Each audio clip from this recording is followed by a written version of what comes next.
Indonesia saat ini sedang berupaya memperkuat cadangan pangan nasional. Tidak hanya di hulu, tapi juga di hilir produk pangan industri. Food estate atau lumbung pangan menjadi salah satu langkah pemerintah untuk mewujudkan peningkatan ketahanan pangan di Indonesia, sekaligus meningkatkan kesejahteraan para petani.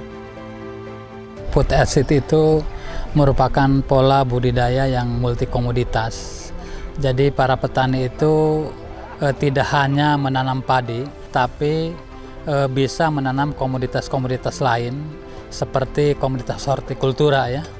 Di sini bisa tanam jeruk, bisa pisang, bisa durian. Itu biasanya ditanam di pinggir-pinggir jalan usaha tani. Juga nanti akan dipelihara komoditas peternakan atau itik. Ya, juga kalau kita lihat nanti di bawah, di saluran-saluran tersier ini ditanami ikan dalam bentuk keranda-keranda, sehingga diharapkan para petani tidak hanya menghasilkan padi pada musim tanam, tapi nanti di suatu saat bisa panen ikan, bisa panen dari ternaknya menghasilkan, misalnya memelihara bebek. Nanti bisa lihat di sana ada kandang bebek sebagai percontohan, itu tiap hari bertelur ya.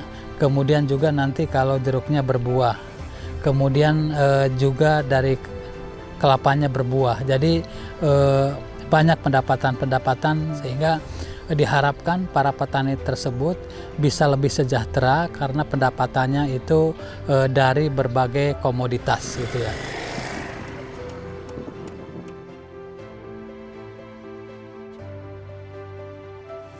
Food estate ini sesuai perintah Presiden ini menjadi percontohan untuk menjadi model untuk dikembangkan pada semua provinsi yang ada di seluruh Indonesia.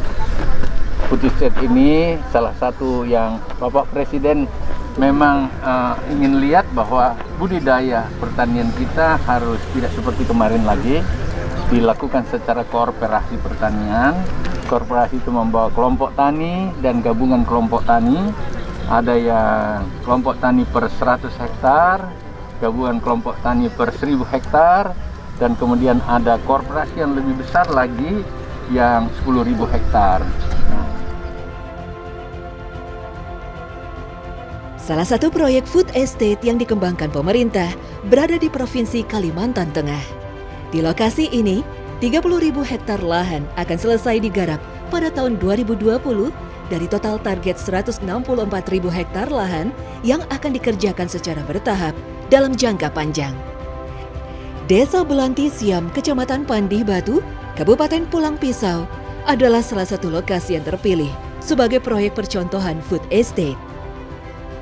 Di Desa Belanti Siam ini, pengolahan lahan food estate dilakukan dengan meningkatkan kemampuan lahan pertanian di lahan rawa melalui pemberian sarana produksi pertanian yang tepat serta penerapan sistem mekanisasi. Pengolahan lahan itu dilakukan secara mekanisasi melalui alat mesin pertanian. Jadi dalam food estate ini pemerintah mencoba mengubah mindset para petani dari pola budidaya tradisional ya ke budaya modern melalui sistem mekanisasi. Kita lihat nih di belakang saya ini sudah diolah melalui traktor roda 2, traktor roda 4 gitu ya. Kemudian nanti menanamnya menggunakan mesin juga, namanya alat tanam transplanter. Kemudian untuk memupuknya juga pakai drone gitu. Bisa juga kalau di lahan-lahan rawa seperti ini dengan sistem tabur melalui drone gitu ya. Sehingga kita menciptakan bagaimana sistem pertanian yang efektif dan efisien melalui mekanisasi, sehingga pertanian kita ke depan adalah pertanian yang maju, kemudian petaninya mandiri dan tentunya ke arah modernisasi. Adanya proyek food estate di Desa Belanti Siam langsung ditanggapi para petani dengan antusias. Proyek ini dinilai turut melibatkan masyarakat dan memperhatikan masa depan para petani. Untuk respon para petani sangat senang sekali karena dengan dibantu pengelolanya oleh pemerintah pusat, yaitu para petani yaitu sangat terbantu, apalagi sekarang ini dengan ditunjuknya Kalimantan Tengah, apalagi sebagai lumbung pangan nasional atau food estate bahasa inteleknya, makanya di situ para petani sangat senang karena dibantu baik berupa itu alsintan, alat-alat pertanian, terus ini bantuan dari bibit, kapur dan saprodi lainnya. Dengan dibantunya pemerintah itu, para petani di sini sangat berbahagia dan senang. Lahan food estate di Kabupaten Pulang Pisau telah dikunjungi oleh Presiden Joko Widodo pada bulan Oktober 2020. Dengan dibangunnya lumbung pangan, diharapkan Indonesia akan memiliki stok pangan yang cukup dan tidak lagi menggantungkan impor sejumlah komoditi pangan untuk mencukupi kebutuhan dalam negeri.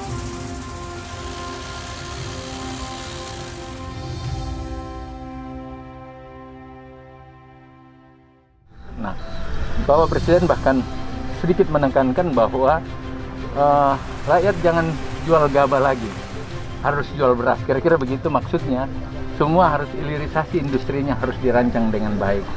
Kalau begitu, yang menjadi pekerjaan yang cukup harus menjadi model yang kami harus temukan adalah melakukan kooperasi dengan setiap kelompok yang besar. Itu ada CEO-nya, jadi ada manajer yang mengendalikan secara keseluruhan CEO, tetapi ada manajer produksi, ada manajer marketing, ada manajer keuangan, bahkan ada manajer mekanisasi atau berbagai hal yang dibutuhkan secara teknis.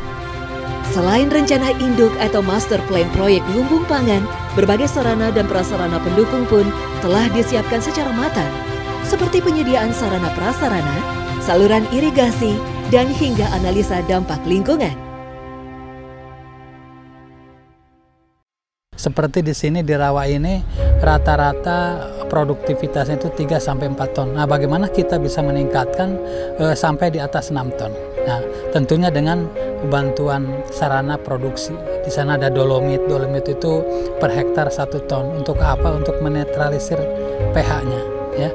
Karena ketika pH rendah di bawah 4,5 itu tanaman padi tidak akan tumbuh, walaupun tumbuh tapi jelek gitu ya. Kemudian juga kita beri bantuan benih unggul bermutu. Jadi ada Impara itu Inbrida Padi Rawa, itu hasil penelitian dari Badan Litbang. Kemudian ada kita berikan pupuk urea, NPK, kemudian pupuk organiknya dan herbisidanya. Jadi semua yang dibutuhkan petani sebagai palet percontohan ini kita fasilitasi ya. Mulai dari alat mesin pertaniannya, saprodinya, kemudian saluran-saluran jaringan irigasi tersiernya kita benahi tentunya dengan catatan saluran jaringan primer dan sekundernya itu sudah baik yang dikerjakan oleh teman-teman PU. Untuk pengolahan lahan kita menyediakan traktor roda 2 ada 300 unit, ada 150 di Kabupaten Pulang Pisau, ada 150 di Kabupaten Kapuas. Untuk traktor roda 4 kita ada 279 unit yang kita bagi di beberapa kabupaten di Pulang Pisau dan Kabupaten Kapuas. Terus untuk alat tanam kita punya brigade transplanter tipe walking 35 di Pulang Pisau, Kabupaten Pulang Pisau, dan 35 di Kabupaten Kapuas, sehingga ada 70 unit, sehingga ini bisa menggerakkan proses penanaman. Kita juga punya menambah rice transplanter tipe riding, ada sebanyak 8 unit yang kita juga brigadekan, yang kita tempatkan di Kabupaten Pulang Pisau. Food estate atau lumbung pangan merupakan sebuah proyek yang akan dikembangkan sebagai cadangan logistik strategis. Proyek ini adalah langkah nyata dari pemerintah untuk menjaga ketahanan pangan nasional, apalagi di masa pandemi seperti saat ini.